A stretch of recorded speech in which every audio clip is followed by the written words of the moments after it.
욥기 8장부터 10장까지는 욥과 빌닷의 대화입니다. 이제 빌닷의 이야기를 듣고 욥이 큰 힘듦이 또 찾아왔어요. 자신 안에 그런 고통이 컸잖아요. 고난이 찾아와서 이루 말할 수 없는 큰 고통을 겪고 있는데 친구의 이야기를 들으면서 고통이 가중되어 있는 모습들을 보게 돼요. 1절에 보니까 내 영혼이 살기에 곤비하니 내 불평을 토로하고 내 마음이 괴로운 대로 말하리라. 지금 자신의 영혼이 살기에 곤비하다. 죽고 싶을 만큼 힘이 든다는 거예요.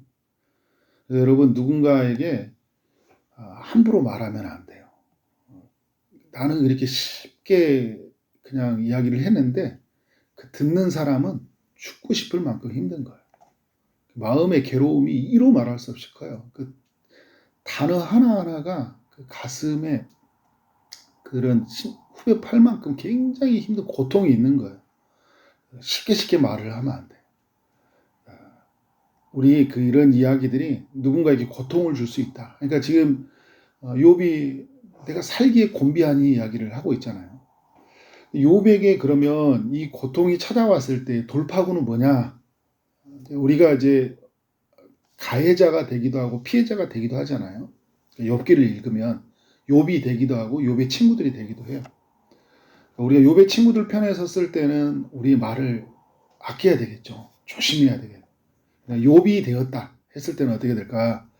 우리 안에 있는 고통이 찾아오면 그냥 가만히 있지 말고 고통을 호소하라는 거야. 아프면 아프다.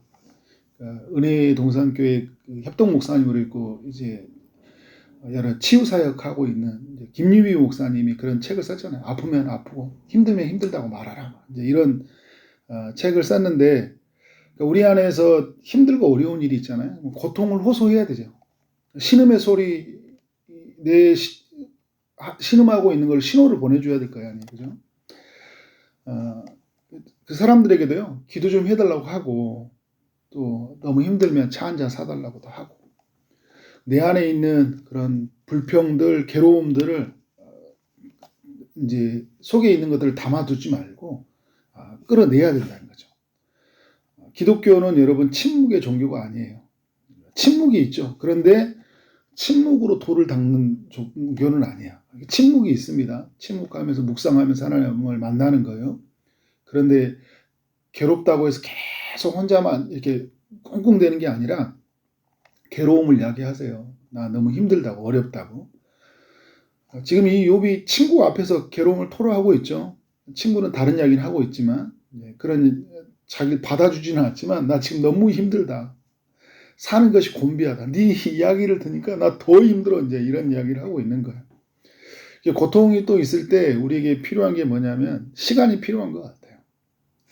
고통에 들어와 있는 그 마음이 누그러뜨려지는 시간들. 내 안에 있는 상처가 나가고 또 새로운 정서가 내 안에서 임해야 되잖아요. 지금 너무 고통으로 많은 것이 무너져 있으니까. 대지진과 전쟁으로 많은 피해가 됐으면 그 복구되는 시간이 필요하잖아요. 그런 것처럼 내 마음에 무너져 있는 것들은 그 무너진 만큼 어떻게 세워지는 시간이 필요해요. 욥이 왜 이렇게 계속 힘들다고 하지? 지금 고통이 문제가 해결이 안 되니까 그런 거예요. 어떤 사람들 보면 막 계속 끙끙대는 사람 있잖아요. 그럼 이렇게 말을 한다고요. 우리가 저 사람 아직도 저 문제가 해결이 안 됐나? 네, 우리가 볼 때는 그것이 그냥 쉽게 해결될 수도 있다고 생각하고 나는 그 부분에 대해서 빨리 넘어갔다고 생각할 수 있지만 그 사람은 그것이 그렇게 쉽게 되는 문제가 아니에요. 그러니까 그 사람에게는 시간이 필요한 거죠. 새로운 정서. 그러니까 하나님이 주시는 그 은혜로 만들어지는 정서가 이루어지기까지는 시간이 필요한 거예요. 욥은 그래서 38장까지 끙끙대는 거예요. 그러니까 하나님이 나타나기 전까지. 하나님이 말씀하시기 전까지. 내 인생의 고난의 문제가 해석이 되기 전까지는 끙끙대는 시간이 있고 해석이 돼도 어떻게 돼요? 상처가 남으니까 그 고통의 그 신음의 소리가 있는 거잖아요. 이런 것들이 계속 반복이 돼요. 욥기가 흐르는 시간까지. 그리고 욥이 우리에게 또 주는 일이 도전은 뭐냐면 이 고통의 순간에 자기가 힘들다고 말을 하지만 시선을 누구에게로 향합니까? 하나님께로 향한다는 거예요. 친구들은 계속 말을 하는데 하나님을로 향하지 않아요. 이 친구의 고통이 무엇입니까? 어디에서부터 시작됐습니까? 그리고 이 친구를 긍휼히 여겨주세요. 그러니까 자기들이 친구들이 오해를 했잖아요. 욥이 죄를 지어서 지금 고통을 당했다고. 이거를 하나님 앞에 물어봐야 되겠잖아요. 자기 가지고 있는 생각으로 판단해 가는 게 아니라 하나님, 이 친구의 고통이 어디로부터 시작되었습니까? 이런 물음도 없어요. 근데 여러분 욥은 어떻게 하냐면 이 고통의 순간에 하나님께 향한다는 거예요. 2절에 내가 하나님께 아뢰오니 나를 정죄하지 마시옵고 무슨 까닭으로 나와 더불어 변론하는지 내게 알게 하옵소서. 내가 왜 이렇게 고통을 당해야 되는지 욥은 참 이유를 알지 못했는데 하나님이 자신을 어떻게 해요? 내가 나의 죄를 물어서 나에게 벌을 주고 있다라는 이 생각이 드니까 지금 욥이 너무 힘들거든요. 그래서 하나님께 묻는 거예요. 그리고 하나님께 요청하는 거예요. 나를 정죄하지 말라 달라고. 하나님 앞에 버림받는 생각이 드는 거잖아요. 하나님의 소리는 들려오지 않고 해석은 되지 않으니까. 근데 하나님이 나를 치시는 것 같아요. 묻는 거예요. 왜 나를 정죄하냐?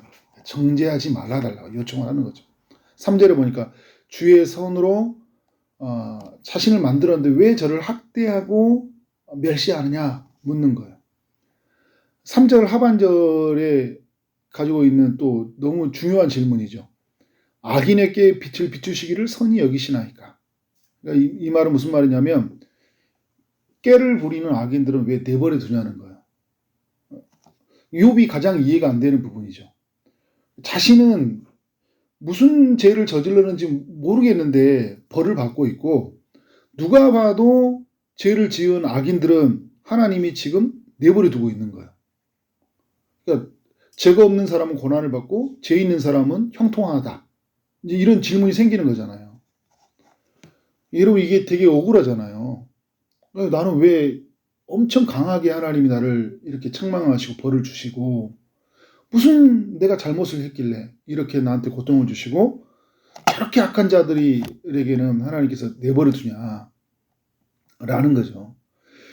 6절에 보니까 하나님 왜 자신의 허물을 찾으시며 그러니까 자신의 죄를 들춰내는지 모르겠다 이제 이렇게 묻고 있습니다. 제가 이게 욥기 첫 번째 말씀을 나눌 때 그런 이야기를 나눴어요. 그러니까 욥이 슬퍼할 수 있다. 고난을 당한 사람들은. 그리고 질문할 수 있다. 그러나 죄짓지는 말아야 한다. 하나님께 예배드려야 한다. 이런 이야기를 했었는데 오늘 이 10장이 우리에게 욥이 보여준 게 뭐예요? 그 슬픔을 힘든 걸 하나님께 토로하고 있죠. 그 힘든 신호를 보내고 있어요. 또 하나는 뭐예요? 질문하고 있잖아요. 그래서 오늘 10장의 내용은 계속 질문하는 거예요. 왜 내게 이런 일들이 일어났냐는 거잖아요. 그러니까 7절에 보면 이렇게 이야기를 해요.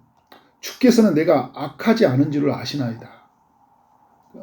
하나님 제가 죄가 없는 줄 아시지 않습니까? 라는 거잖아요.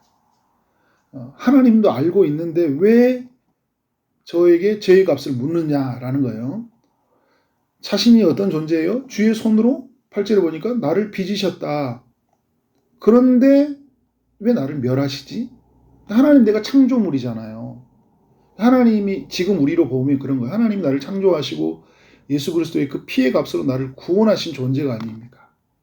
그 너무 하나님 보시기에 소중한 사람이에요, 내가. 그런데 왜 나를 이렇게 함부로 나를 대하시지? 라는 생각이에요. 나를 멸하시냐라는 거예요.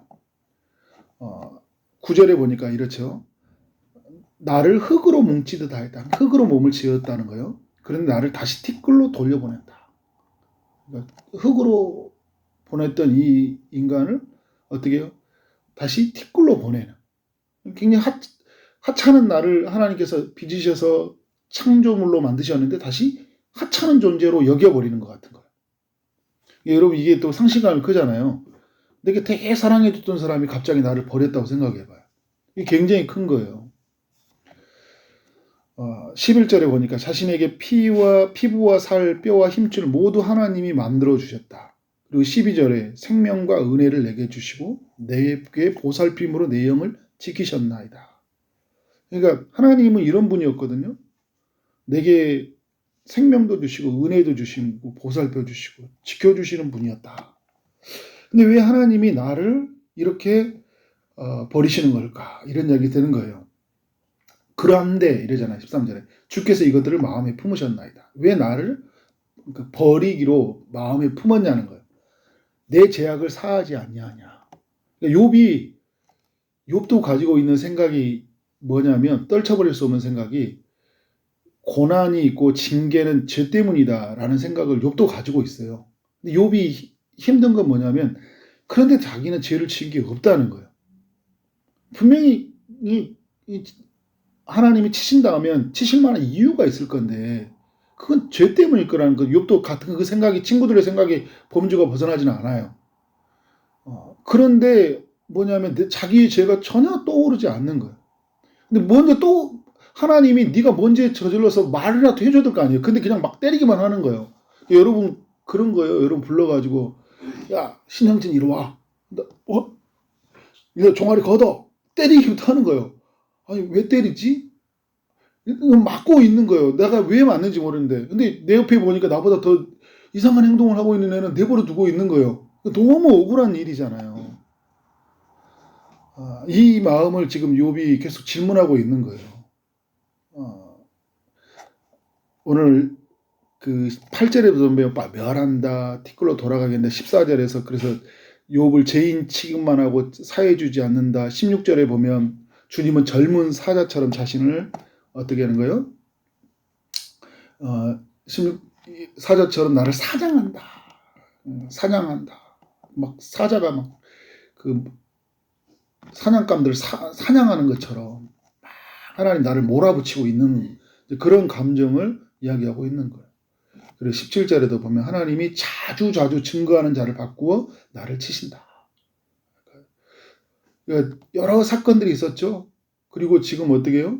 여러 사람을 동원해서 막 엘리바스가 와서 막 또 자신을 정죄하지 않나. 빌닷이 막 와서 이야기하지 않나.